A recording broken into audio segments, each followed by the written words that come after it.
Ya.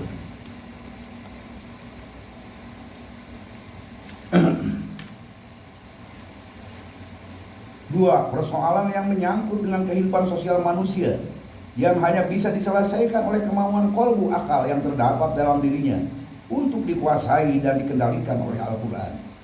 Untuk ini pula lah, sesuai dengan rancangan pastinya, maka ditajilkannya lah Al-Quran untuk menjelaskan fakta kehidupan manusia secara objektif dan absolut. Dengan akal atau kolbu yang dimiliki manusia, setelah disiapkan untuk didominasi ajaran ilmu tersebut, berkemampuanlah manusia untuk menebarkan pikiran-pikiran objektif, hak, absolut, sesuai dengan landasan berpikirnya, sehingga terwujudlah kedamaian. Adapun terhadap isi Al-Quran adalah untuk memahami undang-undang sosial budaya yang terkandung di dalamnya, di mana selanjutnya kita terapkan dalam kehidupan sehari-hari setepat mungkin sesuai dengan yang dikehendaki oleh ajaran ilmu itu sendiri. Memang seperti itulah Allah menanzilkan Al-Quran melalui Rasulnya yang terakhir, di mana seperti itu pula yang berlaku terhadap manusia-manusia sebelumnya. Untuk kepentingan inilah Allah melengkapi prasarana dalam diri manusia yang tidak diberikan kepada makhluk Allah yang lainnya. Prasarana tersebut adalah kolbu sebagai makom ajaran ilmu yang mengakibatkan adanya kemampuan untuk berpikir, berpendapat, dan lain sebagainya. Penempatan kolbu menurut eksistensinya melahirkan tindak tanduk yang objektif dan mendamaikan di antara sesama manusia. Namun sebaliknya, bila kolbu tersebut melanggar eksistensi yang telah ditetapkan Allah, yakni digunakan sebagai tempat bersemayam dan berkuasanya hawa nafsu, maka lahirlah tindak tanduknya yang destruktif sesuai dengan tabiat dan watak hawa nafsu yang amaratun bisu. Allah memerintahkan kepada manusia untuk memanfaatkan anugerah dan nikmat Allah yang tiada bandingnya untuk kepentingan hidup dan kehidupannya di dunia ini dengan cara melandasi setiap gerak dan tindakannya, baik di saat berhubungan dengan sesama manusia dan ataupun di saat memenuhi kebutuhan biologisnya berupa penggarapan terhadap alam sekelilingnya menurut garis objektif ajaran ilmu Allah tersebut. Sungguh banyak ayat-ayat Al-Quran yang memerintahkan kepada kita untuk menggunakan akal pikiran, pendapat kita sebaik mungkin seperti termaktub dalam ayat-ayat di bawah ini yang terdapat dalam surat Yunus ayat 100. Famakana li nafsin an tu'mina illa bi'idznillah wa yaj'alur rijsa 'alal ladzina la yaqilun. Dan tidaklah seorang pun akan menjadi manusia mukmin kecuali harus menurut restu ajaran ilmu Allah Al-Quran. Karenanya kehidupan kotor dan menjijikan ditimpakan kepada manusia-manusia yang tidak mau menggunakan akal pikirannya. B. Quran surat Al-Kabut 43. Wa tilkal amsalun nadribuha linnasi wa ma yaqiluha illa alimun. Segenap perumpamaan yang kami ungkapkan kepada manusia itu mengandung maksud-maksud tertentu. Hanya orang-orang yang memiliki kemampuan berpikir ilmiah yang mampu merasionalkannya. Karena itu, maka satu hal yang mustahil apabila kita di saat dihadapkan kepada pemahaman ayat-ayat Al-Quran, kita akan melepaskan peran akal. Bahkan sebaliknya, yang ada, tapi syarat-syarat tertentu harus kita miliki demi objektivitas pendapat pemahaman yang akan kita kemukakan. Syarat utama yang harus kita miliki terlebih dahulu adalah berpengaruhnya kandungan makna Al-Quran terhadap cara berpikirnya, sehingga demikianlah sudut memandang terhadap Al-Quran oleh Al-Quran, di mana selanjutnya lahirlah penilaian terhadap segala kenyataan menurut penilaian yang diberikan Al-Quran dan bukan menurut kehendak subjektifnya secara tegas dan gamblang. Hal ini oleh Al-Quran surat Ar-Rahman ayat 33 dijelaskan. Ya ma'syarul jinni wal ins lahum ya ma'syarul jinni wal insi in istata'tum an tanfudu min aqtaris samawati wal ard fanfudu la tanfuduna illa bisultan. Wahai segenap manusia yang terbelenggu oleh faktor pembangun kehidupnya, apabila kalian memang memiliki kemampuan untuk melepaskan diri dari orbitasi daya tarik samawat dan ardu ini, maka dipersilahkan kepada kalian untuk melepaskan diri dari pengaruh berpikir menurut tantangan alam sekeliling. Sebab bagaimanapun kalian tidak akan mampu melepaskan diri dari pengaruh-pengaruh itu kecuali dengan menjadi sultan berkuasanya atau menjadi raja Al-Quran terhadap cara berpikir kalian. Dengan demikian, maka selamatlah diri dia maka selamatlah dia. Dengan demikian, maka selamatlah dia dari cara memahami Al-Quran oleh yang selain dari Al-Quran. Jelasnya dia telah memiliki sudut pandangan objektif terhadap Al-Quran, dan dia bisa menghindarkan dirinya dari cara mentafsir oleh pendapat subjektif dirinya yang dibangun oleh faktor biologis. Pantaslah bila Nabi menegaskan, man fasarul Quran biro'ihi falyatabawwa maq'adahu minan nar. Barang siapa mentafsir Al-Quran dengan melalui ro'yu atau pendapat subjektifnya sendiri, maka hendaklah dia segera mempersiapkan dirinya untuk memasuki kehidupan nar. Man qala fil Qur'an bi ghairi ilmin falyatabawwa maq'adahu minan nar. Barang siapa berkata-kata dengan maksud mentafsir Al-Quran dengan tanpa ilmu, maka hendaklah ia mempersiapkan dirinya untuk memasuki kehidupan nar. Man takallama fil Qur'an bi ro'ihi fa asaba faqad ahtawa. Barang siapa berbicara dengan maksud mentafsir Al-Quran dengan ro'yu atau subjektifnya, sekalipun ia benar tetap dinyatakan salah. Kita simpulkan dari penjelasan Nabi tersebut sebagai berikut. 1. Mentafsir Al-Quran dilarang bila melalui jalan ro'yu atau subjektif manusia atau sudut pandangan terhadap Al-Quran oleh subjektifnya yang berpangkal kepada kepentingan faktor biologis. 2. Mentafsir Al-Quran oleh ro'yu subjektifnya hanya akan menimbulkan kekeliruan walaupun dirasakan oleh dirinya ada kebenaran. 3. Yang dengan cara mentafsir bi ghairi ilmin bi ro'ihi mengemukakan pendapat mengenai makna Al-Quran bukan menurut sunnah Rasul tidak diperbolehkan. Salah walaupun asobah atau mengena. Hal itu disebabkan Al-Quran sudah merupakan satu kebulatan tafsir walaupun belum terjemah oleh terjemahan siapapun dan dalam bahasa apapun. 4.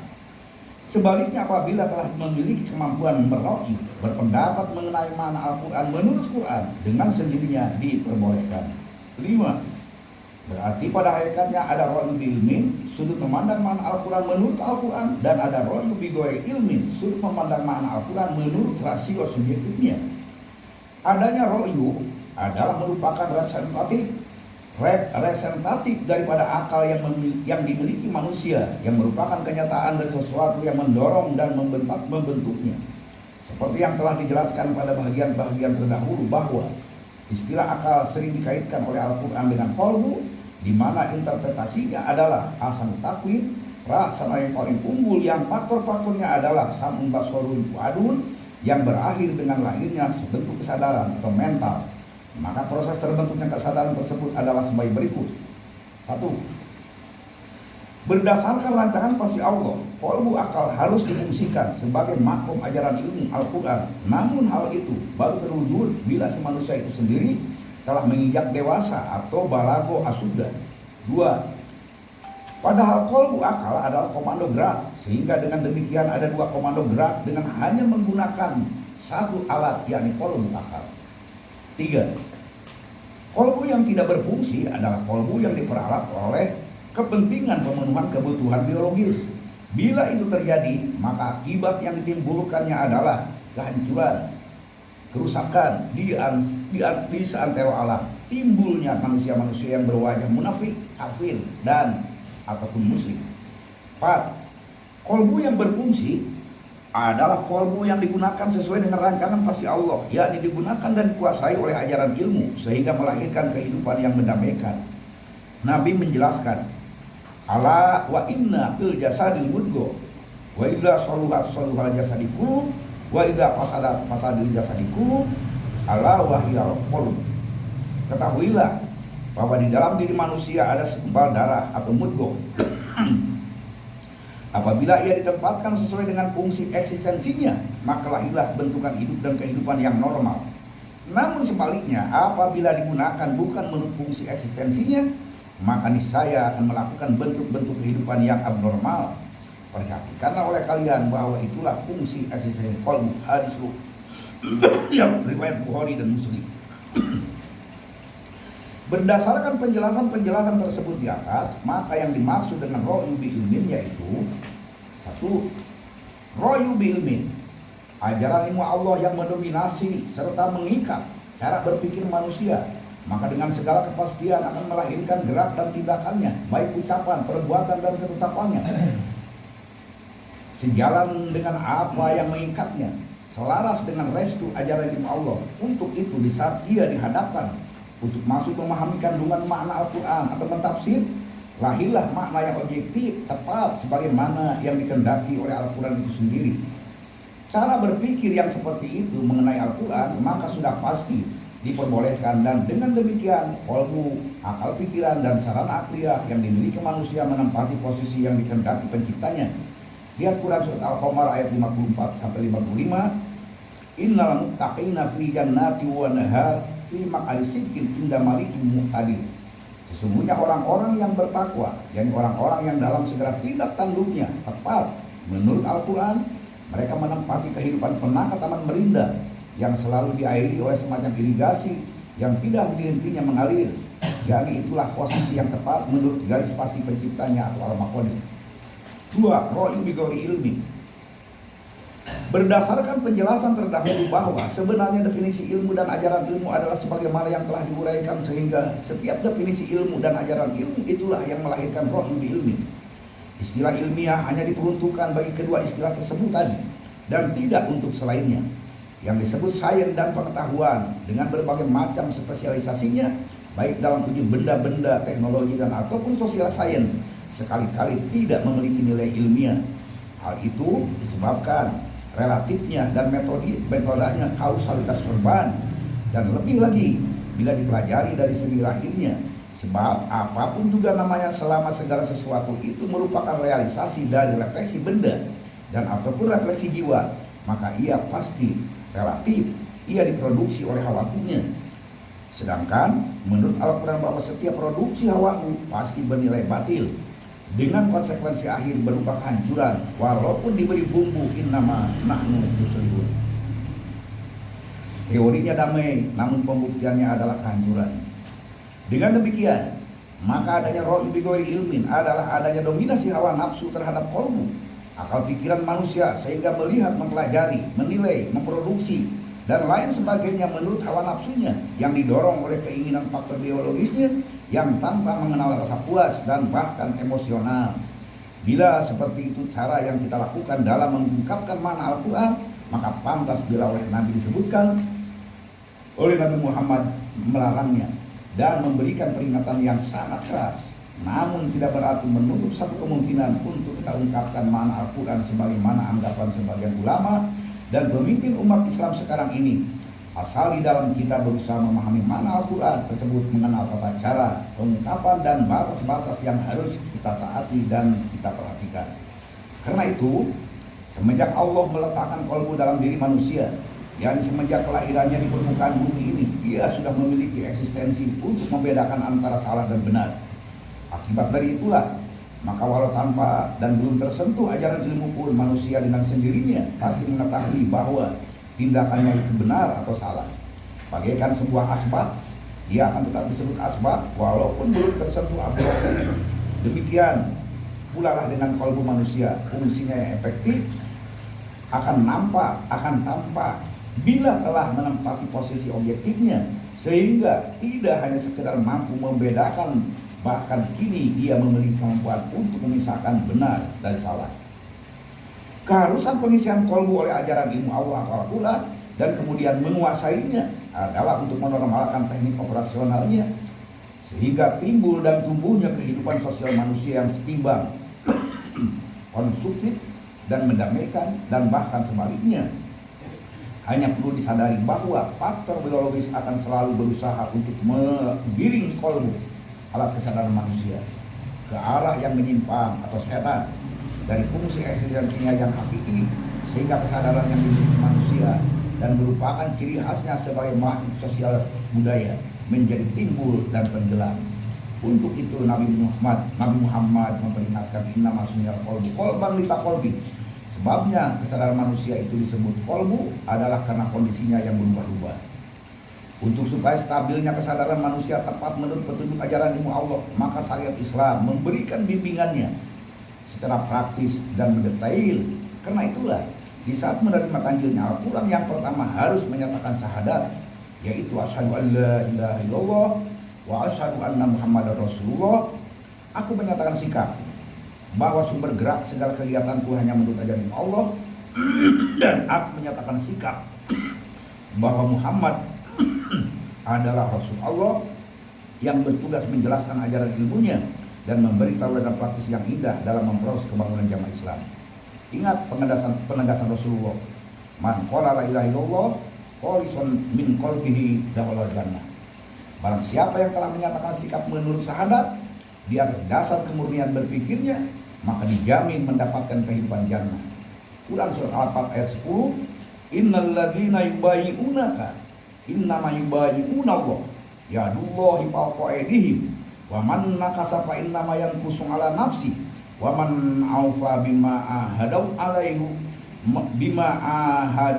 Allahu fasayutihi ajrun azima. Bahwa sesungguhnya orang-orang yang berjanji setia untuk melaksanakan sunnahmu Muhammad di dalam jamaah atau bersyahadat, sesungguhnya mereka berjanji untuk melaksanakan ajaran Allah, yaitu perintah ajaran Allah di dalam jamaah lebih penting dari yang lainnya. Sesungguhnya mereka berjanji untuk melaksanakan ajaran Allah, yaitu perintah ajaran Allah di dalam jamaah lebih penting dari yang lainnya. Maka barang siapa melanggar janji, maka sesungguhnya melanggar atas keselamatannya. Maka barang siapa yang melanggar janji, maka sesungguhnya melanggar atas keselamatan, kedamaian, dan kesejahteraan dirinya sendiri. Dan barang siapa menepati janjinya untuk taat kepada ajaran Allah, maka pasti dia akan mendapat imbalan kehidupan agung yang tiada banding. Quran surat Al-An'am ayat 19. Qul ayyu syai'in akbaru syahadatan qulillah. Nyatakan olehmu, apakah ada ikatan perjanjian hidup yang lebih agung daripada syahadat? Nyatakanlah hanya ajaran Allah yang mengikat perjanjian hidupku. Seterusnya, untuk menyegarkan kesadaran, sering baca, membuah bibirkan ayat Al-Quran surat Yusuf 108. Qul hadhihi sabili ad'u ilallah ala basiratin ana wa manit taba'ani wa subhanallahi wa ma ana minal musyrikin. Artinya, nyatakan olehmu, inilah jalan kehidupanku menuju keselamatan, kedamaian, dan kesejahteraan. Abu Darussalam mengajak hidup menurut ajaran Allah Al-Quran untuk aku dan orang-orang yang bersamaku di atas fakta-fakta kehidupan nyata. Karena itu, kesibukanku dalam mengisi kehidupan ini hanya menurut ajaran Allah, dan sekali-kali aku tidak akan termasuk ke dalam komplotan orang-orang yang bersikap dualisme dalam berpikir atau muslim. Wassalamualaikum warahmatullahi wabarakatuh. Keselamatan, kedamaian, dan kesejahteraan bagi orang-orang yang mentaati bimbingan ajaran Allah. Assalamualaikum warahmatullahi wabarakatuh. Istirahat.